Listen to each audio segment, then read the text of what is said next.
नमस्ते, सत श्री अकाल, आदाब, केम शो।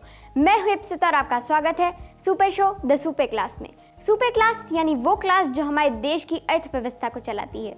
चाहे कितना भी मुश्किल वक्त हो, ये कभी भी साथ नहीं छोड़ती। तो चलिए आपको बताते हैं हमारे आज के सुपर गेस्ट के बारे में। आज के हमारे सुपर गेस्ट हैं ट्राई सिटी की best auto parts manufacturing company Punch Auto के मैनेजिंग डायरेक्टर श्री चंद्रभान गोयल जी। चंद्रभान गोयल जी अखिल भारतीय अग्रवाल सम्मेलन के राष्ट्रीय उप महामंत्री भी हैं और पंचकुला नगर निगम के पूर्व पार्षद भी रह चुके हैं। चंद्रभान गोयल जी ने अपनी नौकरी की शुरुआत एक पब्लिक सेक्टर की कंपनी HMT से की थी। फिर उनके कदम जो बढ़े तो बढ़ते ही चले गए। उन्होंने खुद को भी निखारा और पंचकुला को भी संवारा। आइए देखते हैं उनके व्यक्तित्व की एक झलक।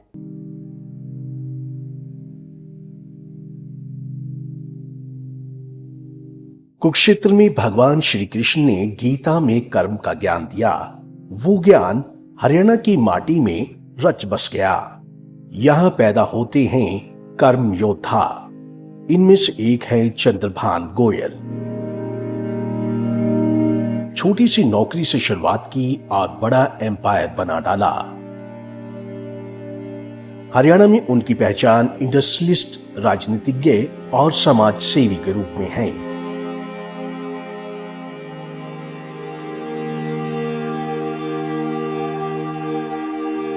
जिला सोनीपत की तहसील गोहाना के गांव मातंड के मूल निवासी चंद्रभान गोयल की प्रारंभिक शिक्षा गांव से ही हुई।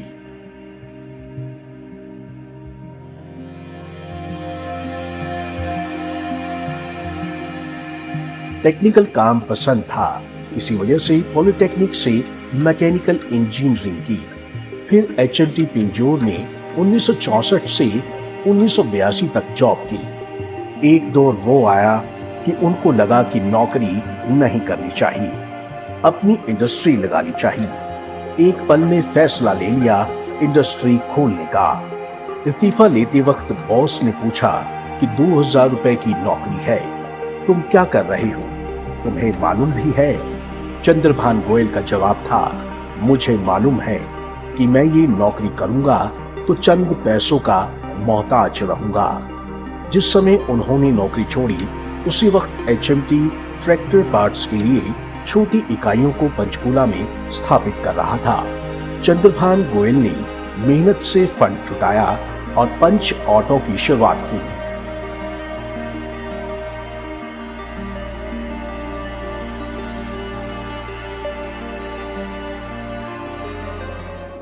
सुबह एक लंबेटा स्कूटर से लुधियाना जाती और सामान लेकर वापस लौटती। दोपहर बाद फैक्ट्री में बैठती। आखिरकार उनकी मेहनत रंग लाई। उनकी फैक्ट्री में बनाए गए ट्रैक्टर पार्ट HMT में जाने लगे। अब सोनालिका जैसी कंपनियों में उनकी फैक्ट्री में बनाए गए पार्ट्स जाती हैं।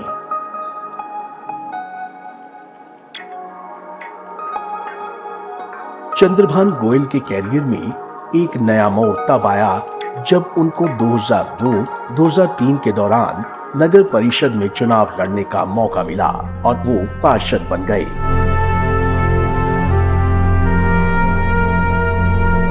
वर्ष 2008 में महिला रिजर्व सीट होने के कारण उनकी पत्नी चंद्रकांता गोयल ने चुनाव लड़ा और जीत गई। 2013 में जब नगर निगम बना तो फिर से वो पार्षद बन गए। 2021-22 में उनकी बहू रितु गोयल महिला रिजर्व सीट से जीती और पार्षद बनी।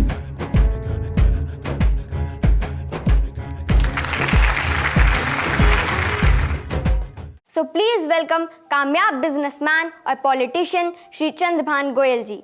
तो चलिए बैठते हैं और कहते हैं उनसे कुछ मजेदार बातें। हेलो सर, आपका स्वागत है हमारे super show the super class में। थैंक यू सर, आपको सुपर क्लास में आकर कैसा लग रहा है? बहुत अच्छा लग रहा है, क्योंकि आज मुझे एक अवसर मिला है अपने जीवन के बारे में बात करने के लिए आपके माध्यम से, और एक नई टेक्नोलॉजी यहाँ देखने को मिल रही है। क्योंकि हम तो इंडस्ट्री से जुड़े हुए लोग हैं और इंडस्ट्रियल इंजीनियरिंग के बारे में जानते हैं, लेकिन ये स्टूडियो और ये सारी चीज़ें देख करके बहुत अच्छा लग रहा है। सर, आपने अपनी लाइफ की शुरुआत सोनीपत के गांव मातंड से की थी। उस समय गांव में क्या परिस्थितियां होती थी? देखिए, आज मेरा जन्म जो है 20/3/1946 गांव मातंड है हमारा, सोनीपत ज़िले के अंदर है ये। वहाँ पर देखिए लगभग 15 किलोमीटर पर जा कर के पक्की सड़क देखने को मिलती थी। बिजली इलाके के अंदर कहीं भी नहीं होती थी। हम पानीपत से काफ़ी दूर 25 किलोमीटर हैं, तो पानीपत आकर के बिजली लाइट वगैरह जो है देखने को मिलती थी। और एक बहुत ही सिंपल लाइफ होती थी, रिक्वायरमेंट भी कम होती थी। गांव के अंदर ही सारी चीज़ें जैसे दूध है, अनाज है, या सारी ज़रूरतें हैं वो गांव में ही पूरी हो जाती थी। लेकिन कुछ चीज़ें बाज़ार से लानी पड़ती थी, उसके लिए पैसा चाहिए होता था। पैसे की अहमियत बहुत ज़्यादा उस टाइम में, रिक्वायरमेंट ज़्यादा नहीं होती थी। एक सिंपल लाइफ जो है, एक मिली जुली लाइफ गांव के अंदर, एक साझी लाइफ गांव के अंदर हम जीते थे, तो एक आनंद था। आज वो आनंद ख़त्म हो चुका है। आज हम एक एकल लाइफ के अंदर आगे बढ़ रहे हैं और एक दूसरे की लाइफ के साथ कोई कंसर्न ना रख के अपनी ही एक पिरामिड खड़ा करना चाहते हैं ज़िंदगी का, जो कि हमें निसंदेह एक चिंता का विषय है। और यही मेन कारण है हमारे तनाव का, यही मेन कारण है समाज के अंदर जो आज झगड़े हो रहे हैं, उपद्रव हो रहे हैं, छीना झपटी हो रही है। ये सारी चीज़ें जो हैं उस चीज़ की देन है। सर, आप सोनीपत के गांव मातंड के रहने वाले हैं, फिर आप चंडीगढ़ कैसे आ गए? सोनीपत के ज़िले के अंदर ही हमारे गांव के पास जागसी गांव है, बहुत बड़ा गांव है। वहाँ पर गवर्नमेंट हाई स्कूल है। वहाँ पढ़ाई पूरी करने के पश्चात हम अम्बाड़ा के अंदर गवर्नमेंट पॉलिटेक्निक के अंदर मैकेनिकल इंजीनियरिंग पढ़ने के लिए आए, और वहाँ से पढ़ाई पूरी करने के पश्चात HMT पिंजौर के अंदर मुझे एज ए डिज़ाइन इंजीनियर जो है नौकरी मिली। और उस नौकरी के दौरान मैं यहाँ पिंजौर और चंडीगढ़ में रहा। सर, ये सफ़र तो बहुत ही मुश्किल रहा होगा आपके लिए। बिल्कुल बिल्कुल, बहुत ही मुश्किल था और चैलेंजिंग था, और हमारे लिए तो एक नई ज़िंदगी वाली बात थी। सर, पहले शादियां बहुत जल्दी हो जाया करती थी, तो आपकी शादी नौकरी से पहले हुई थी या फिर उसके बाद में? ये बात ठीक है कि शादियाँ कुछ पहले हो जाती थी आज के टाइम से, लेकिन फिर भी 17-18 साल की उम्र के बाद ही होती थी। और मेरी शादी नौकरी लगने के 2 साल बाद हुई थी। सर, आपको इतनी अच्छी नौकरी मिल गई थी, फिर आपको एकदम से अपनी इंडस्ट्री खड़ी करने का ख्याल कैसे आया? देखिए, नौकरी बहुत बढ़िया थी मेरी, और सिक्योर थी और बड़ी ऑनरेबल थी। चैलेंजिंग काम R&D डिपार्टमेंट HMT का था जिसमें मैं कार्यरत था। लेकिन एक चीज़ दिमाग के अंदर ज़रूर हर टाइम स्ट्राइक करती रहती थी कि एक दिन 58 साल या 60 साल की उम्र हो जानी है और रिटायरमेंट आ जानी है, और उसके बाद लाइफ में क्या करेंगे कुछ समझ से परे है। इस चीज़ को ध्यान में रखते हुए दिमाग में आया कि क्यों ना अपनी फैक्ट्री लगाई जाए, और बजाय इसके कि हम नौकरी करें, हम नौकरी देने वाले बने और कुछ लोगों के लिए जॉब क्रिएट करें और देश के लिए एक एसेट जो है वो हम बनाए। ये चीज़ दिमाग में रखते हुए, क्योंकि HMT पिंजौर में रहते हुए जिसके पास वर्ल्ड क्लास टेक्नोलॉजी थी, उसके अंदर हमने 20 साल काम किया और उसके अंदर बहुत कुछ सीखने को मिला। और उस नॉलेज को हमने अपनी इंडस्ट्री के अंदर यहाँ पंच ऑटो के नाम से जो पंचकुला के अंदर हमने लगा रखी है, उसके अंदर उसका उपयोग किया, और आज एक ऐसे मुकाम पर हम पहुँच गए हैं जहाँ के पूरे देश के ट्रैक्टर मैन्युफैक्चरर हमारे से हमारे कंपोनेंट्स लेते हैं और उनकी वर्ल्ड क्लास ट्रैक्टर मैन्युफैक्चरिंग हो रही है। सर, आपने पंच ऑटो कंपनी की स्थापना कब और कैसे की?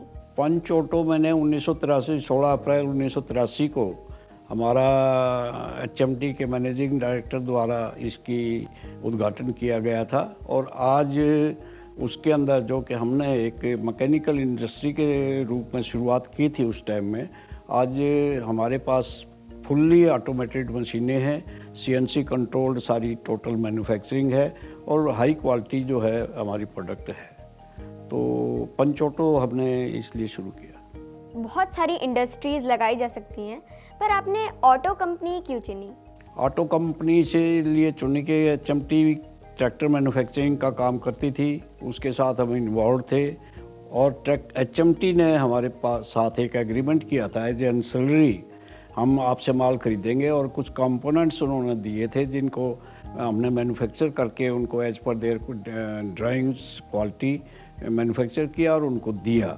दूसरे कंपोनेंट्स में जाने के लिए हमारे पास ना तो उस टाइम तजर्बा था और ना ही कोई मार्केट की ओपनिंग हमें नज़र आती थी। सर, आप Haryana chamber of commerce and industry के बहुत समय तक अध्यक्ष भी रहे, तो आपने हरियाणा के उद्योग को बढ़ाने के लिए क्या किया?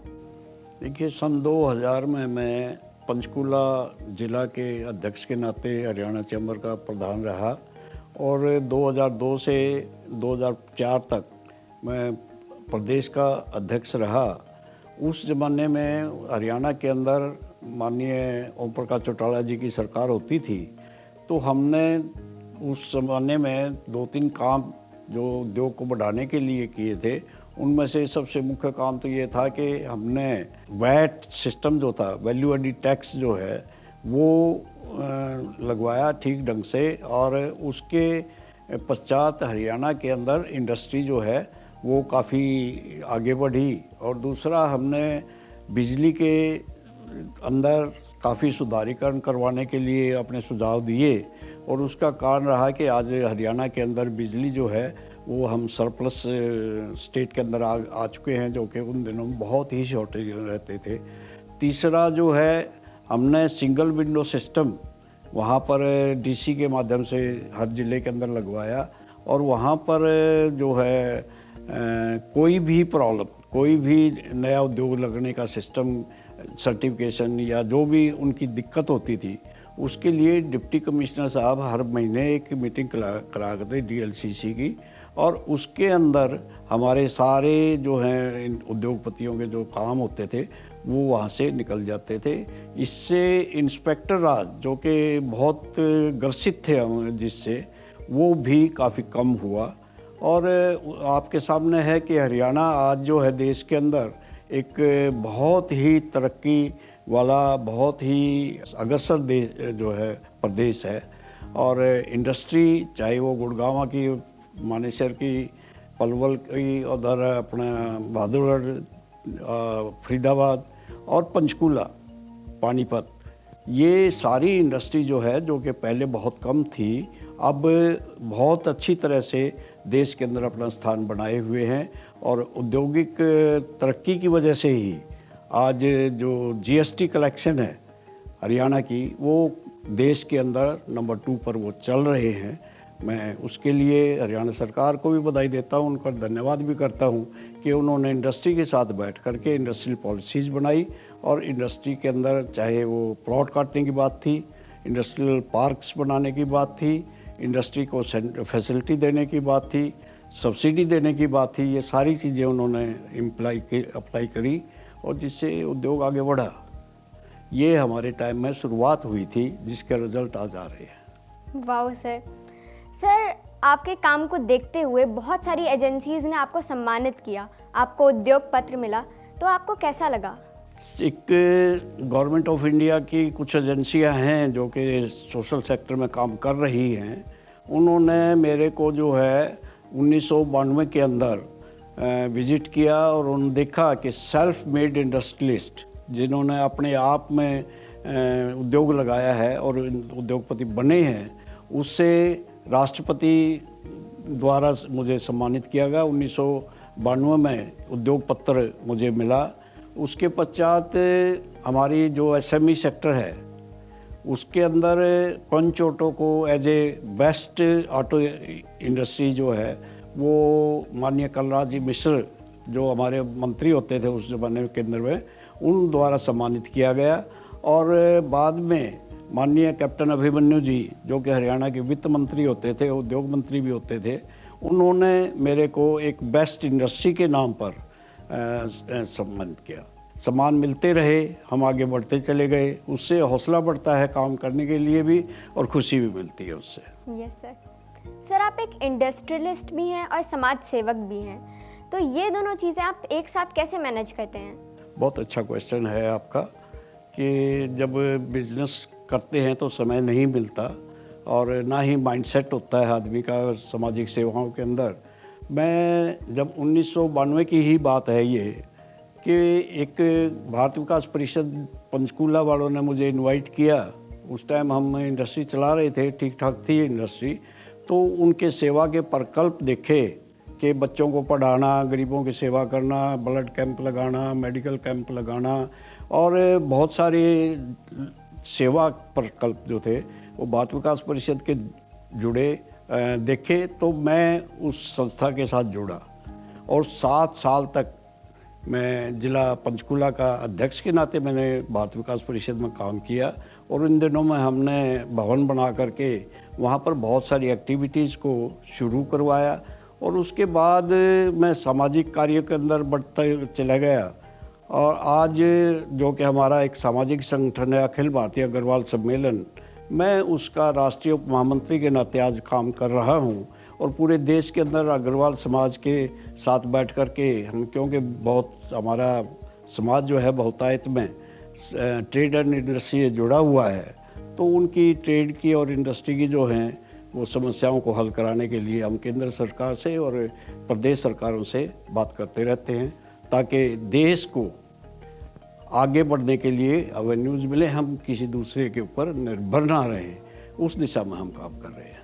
सर, आत्मनिर्भर होना बहुत बड़ी बात होती है। बहुत निसंदेह आत्मनिर्भरता ही हमें आगे लेके जाएगी। क्योंकि जैसे एक एग्जाम्पल मैं दूंगा, जब आदरणीय अटल बिहारी वाजपेयी जी हमारे प्रधानमंत्री होते थे, उन्होंने पोखरण के अंदर जब विस्फोट किया तो बहुत सारी मुल्कों ने हमारे ऊपर सैंक्शंस लगा दी थी। वो सैंक्शंस हमने उनकी परवाह नहीं की। अटल जी जब प्रधानमंत्री उन्होंने कोई परवाह नहीं करी और देश जो है आगे बढ़ता गया। उसका मूल मंत्र जो था कि हम सेल्फ डिपेंडेंट थे, हो रहे हैं और आगे बढ़ रहे हैं उस दिशा में। और आज जब पूरी दुनिया के अंदर तेल की प्रॉब्लम आई हुई है, लड़ाइयाँ चल रही हैं, तो हमें हर भारतीय को गर्व होना चाहिए कि हमारे देश के प्रधानमंत्री आदरणीय नरेंद्र मोदी जी आज उसका सेंटर पॉइंट बने हुए हैं और पूरी दुनिया उनकी तरफ देख रही है कि ये आदेश दें तो शांति हो। ये बहुत बड़ी बात है देश के लिए। तिरंगे का मान सम्मान हमने देखा है कि कैसे यूक्रेन और दूसरी जगहों पर बढ़ा है, वो आपके सामने विदित है। तो देश स्वावलंबी हो, देश सेल्फ डिपेंडेंट हो और देश आत्मनिर्भर होने के साथ साथ आत्मबल भी उसके अंदर हो, ताकि वो एक स्वाभिमान से कहे yes I am. Sir, Panchkula नगर निगम ना आपको छोड़ता है और ना आप उसे छोड़ते हैं। सेक्टर 7 में आपने एक ऐसा बोर्ड गाड़ा है कि जब भी कोई चंडीगढ़ से पंचकुला आता है सबसे पहले उसे दिखता है गोयल्स। ये कैसे हुआ? बहुत सुंदर ऑब्जर्वेशन है आपकी ये, मैं बधाई देता हूँ आपको ऐसी ऑब्जर्वेशन के लिए। 1900 2002 के अंदर यहाँ पर काउंसिल बनी, पंचकुला काउंसिल का गठन हुआ था। आदरणीय ओम प्रकाश चौटाला जी का टाइम था वो भी। और उस टाइम पर मेरे को भारतीय जनता पार्टी ने कहा कि आप वार्ड नंबर 3 उस टाइम होता था उसका, कि आप इलेक्शन भाजपा की टिकट पे लड़िए। तो मैं हिचकिचाते हुए, क्योंकि मेरा ये फील्ड नहीं था और लग भी रहा था कि अगर जीत गए तो कोई ख़ास बात हमारे को है नहीं और हार गए तो काफ़ी नुकसान होने वाला है।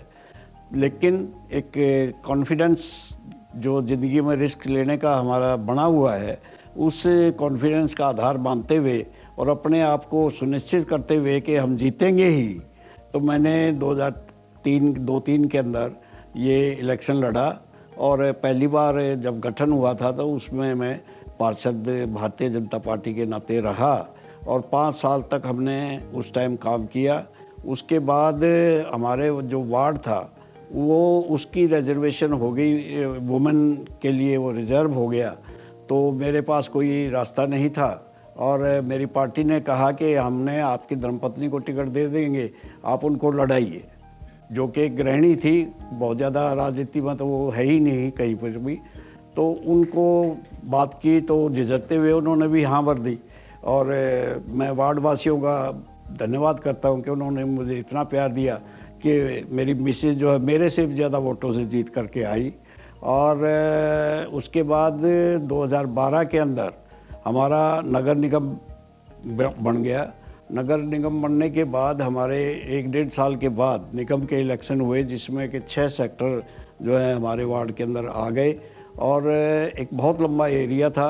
भारतीय जनता पार्टी ने मुझे क्योंकि ओपन सीट हो गई थी उस टाइम, वो मुझे टिकट दिया और उन 6 सेक्टरों के अंदर एक बहुत बड़े चैलेंज को फेस करते हुए अगेन जो है मेरे को निगम के अंदर भी पार्षद रहने का मौका मिला। और पिछले दिनों जब अभी 1 साल पहले इलेक्शन हुआ है, लगभग 1 साल ही हुआ है, तो हमारा वार्ड फिर से रिजर्व हो गया वुमेन के लिए।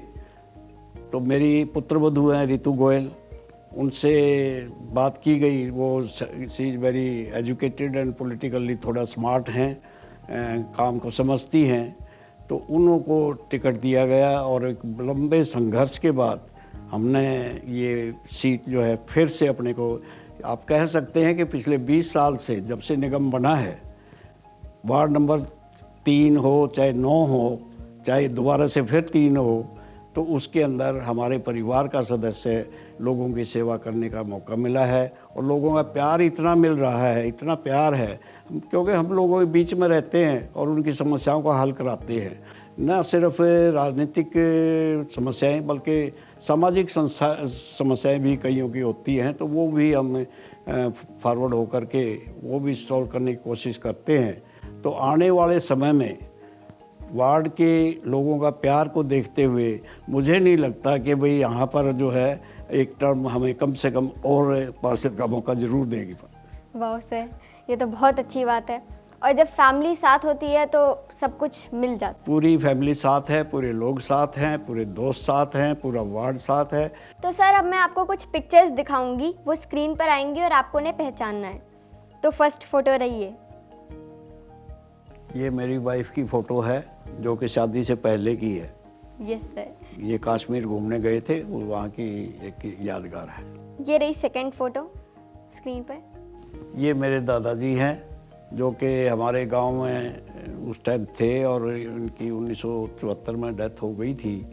ये गांव के अंदर ऐसा ही माहौल था जैसा आप देख रहे हैं। ये रही थर्ड फोटो स्क्रीन पर। ये फ़ोटो हमारी वाइफ जो है चंद्रकांता गोयल जब इलेक्शन के अंदर जीती थे, उसका विजयी जुलूस निकालते हुए हम ये फ़ोटो। ये है फोर्थ फोटो। ये फ़ोटो जो है मेरे पिताजी की है जो कि हुक्का पीने के शौकीन होते थे और हुक्का पी रहे हैं। सर ये रही फोटो स्क्रीन पर। ये माननीय आडवाणी जी हैं जो कि चंडीगढ़ एयरपोर्ट पर आए थे। उस टाइम ये डिप्टी प्राइम मिनिस्टर होते थे और हम को एयरपोर्ट चंडीगढ़ में रिसीव कर रहे हैं। सर ये रही लास्ट फोटो। ये हम आगरा में ताजमहल देखने गए थे, घूमने गए थे, उस समय की एक फ़ोटो हमारी। थैंक यू सर, आपने बहुत अच्छे से पहचाना फोटोज़ को। थैंक यू बेटा। सर अब बारी है रैपिड फायर राउंड की। इसमें मैं आपसे कुछ क्वेश्चंस पूछूंगी और आपको उनका तेज़ी से आंसर देना है। जरूर। तो आपका favourite actor? Amitabh Bachchan. Favourite actress? Hema Malini. Favourite dish? खीर। Favourite tourist place? मनाली। घर का फेवरेट सदस्य? My wife Chandrakanta Goyal. Favourite film? Upkar. Favourite गीत? हट जाता हूँ पाछे ने। फेवरेट नेता? Atal Bihari Vajpayee. Favourite car? Audi. Favourite show? The super class. Thank you sir. Thank you. Sir आज से 40 से 50 साल पहले जब कोई गांव में साइकिल लाता था तो बहुत बड़ा सेलिब्रेशन हुआ करता था, लेकिन अब घर में BMW भी आ जाती है तो फिर लोग लड्डू तक नहीं बांटते हैं। क्या ये बात सच है? नहीं, आप बिल्कुल किसी हद तक बिल्कुल सच है। कारण क्या है कि उस टाइम 50 साल पहले हमारे पास कोई ज़्यादा टेक्नोलॉजी नहीं होती थी और पैसा भी नहीं होता था। अवेलेबिलिटी और मनी दोनों की ही शॉर्टेज थी, जिस वजह से आदमी ने पहले पशुओं के ऊपर अपनी आना जाना करता था, चाहे वो घोड़े की सवारी थी, चाहे बैल की सवारी थी, चाहे ऊँट की सवारी थी, इस तरह। लेकिन आहिस्ता आहिस्ता जैसे जैसे साइकिल हमारे जीवन के अंदर प्रवेश किया तो उस ज़माने में साइकिल का खर्चा कम होता था, गति ज़्यादा होती थी, इसलिए लोगों को पसंद आई और हमें भी पसंद आई। और जिस तरह उस टाइम में साइकिल आती थी तो एक सेलिब्रेशन का माहौल, क्योंकि एक नई टेक्नोलॉजी जीवन के अंदर जुड़ती थी। आज कारें में आई हैं, एक के बाद दूसरी, दूसरी बाद तीसरी, और लगातार आ रही हैं, और पैसा भी आ रहा है, स्टेटस भी आ रहा है, रिक्वायरमेंट भी बढ़ रही है, क्योंकि हमारी लाइफ जो है ना वो बहुत फास्ट हो चुकी है। तो उस दिशा में अब BMW आए या ऑडी आए या मर्सिडीज आए, कोई ज़्यादा महत्व नहीं रखता वो। इसलिए दिली खुशी जो है ना, जो उस टाइम साइकिल पे होती थी, आज वो कार पे नहीं है। सर ये बातें तो होती रहेंगी, लेकिन मैं आपसे एक बात शेयर करना चाहूँगी कि हमारे शो का एक सेगमेंट है झूठ बोले कौवा काटे। इसमें मैं आपसे कुछ सवाल पूछूंगी और आपको उनका जवाब देना है। अगर आपने सही जवाब दिया तो ग्रीन बजर दबेगा, और अगर गलत दिया तो रेड बजर दबेगा। गुड। तो चलिए शुरू करते हैं। आप तैयार हैं? बिल्कुल तैयार है। सो फर्स्ट क्वेश्चन, सर आपको कभी घर में खुद खाना बनाना पड़ा है? बहुत बार। जब शुरू में था, वाइफ अपने घर चली जाती थी तो अकेले ही रहते थे, तो अकेले ही खाना बनाते थे। ग्रीन बजर दब रहा है, मतलब आंसर सही है। सेकेंड क्वेश्चन, सर कभी आपके सारे घर के नौकर चले गए हों, आपको एक बहुत ही बड़ी बिजनेस पार्टी में जाना हो और आपको गाड़ी खुद धोनी पड़ गई हो? नहीं, देखिए, पहली चीज़ तो हमारे कभी भी अपने जीवन के अंदर घर में रेगुलर नौकर नहीं रखा। हम अपना काम खुद करते हैं, सारा ही काम खुद करते हैं। कुछ थोड़ा बहुत काम जो है उसकी मदद ले लेते हैं हेल्पर की। लेकिन गाड़ी जो है पहले तो मैं खुद ही धोता था, और पार्टी के अंदर जाने से पहले धोने की आवश्यकता नहीं होती, गाड़ी तो साफ़ ही होती है उस टाइम पर, और गाड़ी तो बहुत बार साफ़ की है मैंने। ग्रीन बजर दब रहा है, मतलब आंसर सही है। Thank you sir. सर बहुत मज़ेदार बातें चल रही हैं, लेकिन मैं आपसे एक सवाल करना चाहूँगी कि ऐसे बहुत सारे व्यूअर्स हैं जो हमारे शो को देख रहे हैं और उनके माइंड्स में क्वेश्चन है कि अगर वो बिज़नेस स्टार्ट करें तो कैसे करें, तो आप उनके लिए क्या संदेश देना चाहेंगे? देखिए, बिज़नेस के बारे में सोचना बहुत अच्छी बात है, मैं इसका अप्रिशिएट करता हूँ और उस सोच को भी अप्रिशिएट करता हूँ।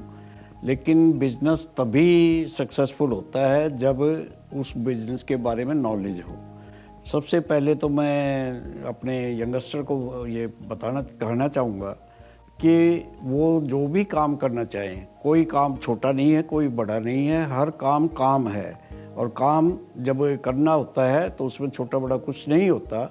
उसके अंदर लगन से करना पड़ेगा, डेडिकेशन से, समर्पण से ही जब काम करेंगे तो उसके रिजल्ट हमारे को अच्छे मिलेंगे।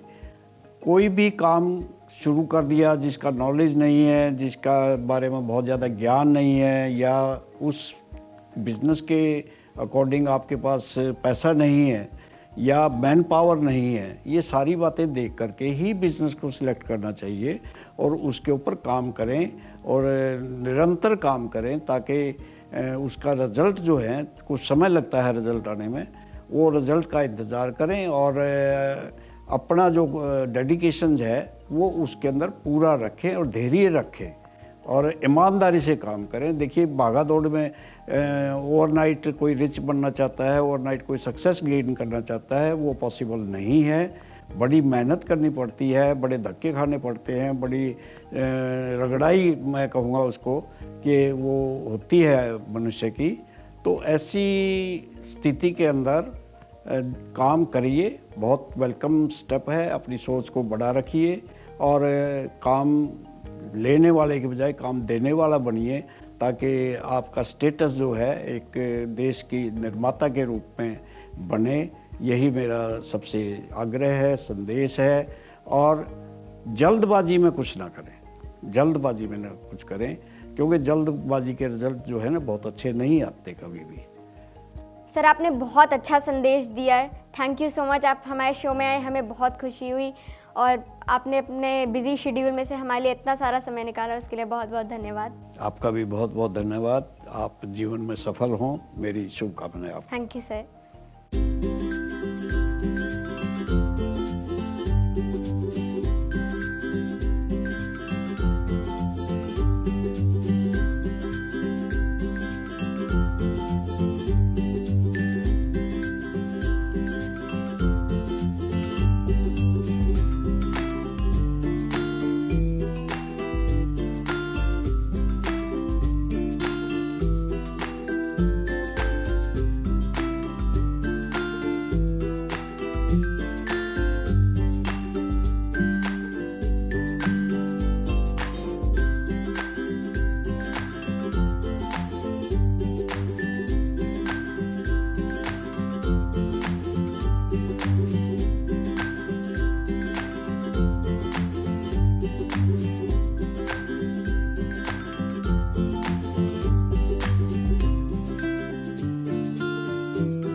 अभी आपने मेरे जीवन पर आधारित ये शो देखा है। इसमें मेरे जीवन की कुछ झलकियाँ आपको दिखाई गई हैं। जीवन वास्तव में बहुत लंबा होता है, अलग होता है और कठिन भी होता है। सफलताएं आसानी से नहीं मिलती, या जिस लाइट टोन में हम कह रहे हैं इतनी जल्दी भी नहीं मिलती। मैं तो सभी से निवेदन करूंगा कि देखिए, इंजीनियरिंग हो, डॉक्टर हो या प्रोफेशनल कोई हो, ये नौकरी करने के लिए नहीं बने। ये लोग नौकरी करें, कुछ देर के लिए करें, काम सीखें, अपनी दक्षता पूर्ण करें और उसके पश्चात अपने काम के बारे में ज़रूर सोचें। काम जो आप सीख चुके हैं उसकी अपार सीमाएं हैं, कोई लिमिट नहीं है। और आज फाइनेंस नहीं भी है तो भी आपके पास इंटेलेक्चुअल प्रॉपर्टीज़ हैं। अगर आपके पास कोई नॉलेज है उसके ऊपर भी फंड्स मिलते हैं, उसके ऊपर भी बैंक पैसा देते हैं और थोड़े पैसे से भी गुजारा हो जाता है। कोई ज़रूरी नहीं है कि बहुत बड़े स्केल के ऊपर भी आप काम शुरू करें। काम थोड़ा करें, शुरुआत करें, डेडिकेशन से करें और उसके अंदर धैर्य रखें। आहिस्ता आहिस्ता आगे बढ़ेंगे तो निसंदेह काम के अंदर निपुणता आएगी, आपके कस्टमर की सेटिस्फैक्शन होगी और नौकरी देने वाले की बजाय आप नौकरी लेने वाले की बजाय आप नौकरी देने वाले बनेंगे। यही देश के अंदर हमारी ज़रूरतें हैं, क्योंकि सरकारें हैं या कहीं भी कंपनियां हैं, 100% लोगों को नौकरियां नहीं मिल सकती। हमें जॉब क्रिएट करनी है, हमने जॉब क्रिएटर बनना है। उसके मद्देनज़र रखते हुए हमें अपने काम आगे बढ़ाने के लिए अपने आप को समर्पण करना चाहिए। और जब आप समर्पण करते हैं निसंदेह सफलता मिलती है, और सफलता जब मिलती है तो हर आदमी की खुशी का कोई सीमा नहीं रहती। यही हमारा जीवन का लक्ष्य है और यही मैं चाहता हूँ कि जो भी आदमी, लड़के, नौजवान अपना काम करना चाहते हैं वो लगन से करें, धैर्य से करें और बुद्धिमत्ता से करें, तभी आपको सफलता मिलेगी। जो लोग अपना काम शुरू कर चुके हैं तो मेरा उनसे यही सलाह है, उनका मशवरा है कि वो जो भी व्यक्ति अपने साथ एसोसिएट करते हैं, एम्प्लॉय के रूप में, मैनेजर के रूप में, सहयोगी के रूप में, उसको थोड़ा लंबा चलाने का प्रयास करिए। निसंदेह इसके अंदर ये बात मैं अपने तजुर्बे से कह रहा हूँ कि हमारे पास 20-20, 25-25 साल से लोग जो हैं काम कर रहे हैं और वो काम जो हमने उनको सिखाया था आज वो उस काम को कंट्रोल कर रहे हैं, मैनेजर के रूप में काम कर रहे हैं और हमारे बर्डन जो हैं वो उन्होंने शेयर कर रहे हैं। नहीं तो अगर हमारे पास हर टाइम नया व्यक्ति आएगा, नया एम्प्लॉय आएगा तो उसको हम काम सिखाते ही रह जाएंगे और हर समय हमारी गुणवत्ता और क्वालिटी जो है वो वेरी करती रहेगी।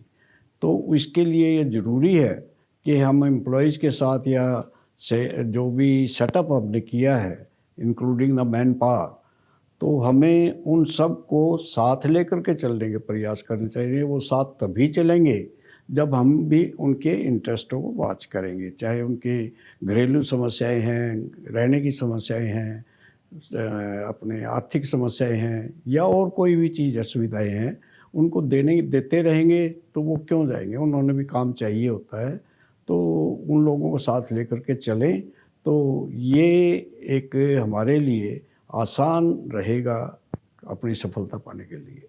आप लोगों ने मेरा शो देखा, मैं आप लोगों का बहुत बहुत धन्यवाद ही रहूँगा। अगर आपका उसमें से कुछ भी मात्र उसमें गेन मिल सके, कुछ भी उनमें आपको बिजनेस में मदद मिल सके, ये मेरे लिए बहुत बड़ा सौभाग्य होगा।